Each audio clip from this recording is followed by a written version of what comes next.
আজ আমরা এই ভিডিওর মাধ্যমে দেখে নেব সবথেকে সহজে কিভাবে বানানো যায় ছানার কোপ্তা কারি।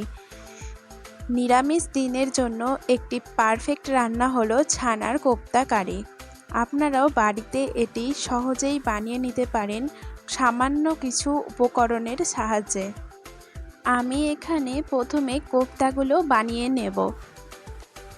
এখানে আমি প্রথমে নিয়েছি আমুল গোল্ডের হোমোজিনাইজড স্ট্যান্ডার্ডাইজড মিল্কের 500 মিলিলিটারের কার্টন। এরপর দুধ একটি পাত্রে ঢেলে সেটিকে জাল করে নেব। দুধ যখন ফুটে আসবে তখন তার মধ্যে দিয়ে দেব কেটে রাখা পাতিলেবুর রস। আমি এখানে লেবু দিয়ে ছানা কাটিয়েছি, আপনারা চাইলে ছানা কাটার পাউডার বা ভিনিগার দিয়েও করতে পারেন। এরপর গ্যাস অফ করে রেখে দিলেই দুধ কেটে তৈরি হয়ে যাবে ছানা। এরপর একটি পরিষ্কার সাদা কাপড়ে ছেঁকে নিতে হবে ছানা। ভালোভাবে ছেঁকে তুলে নিয়ে এইভাবে তার উপরে একটা ভারী কিছু চাপা দিয়ে রাখতে হবে যাতে সব জলটা ছানা থেকে বেরিয়ে যায়। কিছুক্ষণ পর ছানাটা দেখতে ঠিক এই রকম হবে।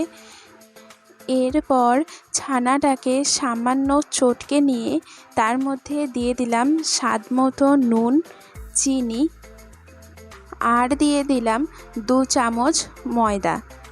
সব কিছু ভালোভাবে মিশিয়ে যেতে হবে যতক্ষণ না এইরকম একটা ডো তৈরি হচ্ছে। এরপর এই ডো থেকে ছোট ছোট লেচি কেটে নেব কোপ্তা বলগুলো বানানোর জন্য। আমি এখানে গোল গোল শেপ দিয়েছি, আপনারা চাইলে লম্বা, চৌকো, গোল যেমন ইচ্ছা শেপ দিতে পারেন। সব বলগুলো রেডি হয়ে গেলে আমি এটিকে 1 ঘন্টার জন্য ফ্রিজে স্টোর করে রেখেছিলাম, আপনারা চাইলে নাও রাখতে পারেন। এবার কড়াইতে সাদা তেল গরম করে কোপ্তাগুলো ভেজে নেব। খুব লাল লাল করে ভাজবো না, সামান্য একটু ভাজলেই চলবে। এই ভাজাটাও খেতে কিন্তু দারুণ লাগে, খেয়ে দেখতে পারেন। কোপ্তা বানানো হয়ে গেল, এবার দেখে নেব কারি তৈরি করার উপকরণগুলি। প্রথমে নিয়ে নিচ্ছি গোটা গরম মশলা, তেজপাতা, আদা বাটা, টমেটো আর কাজু বাদাম। এবার প্রথমে কাজু বাদাম আর পরে টমেটো পেস্ট করে নিয়েছিলাম।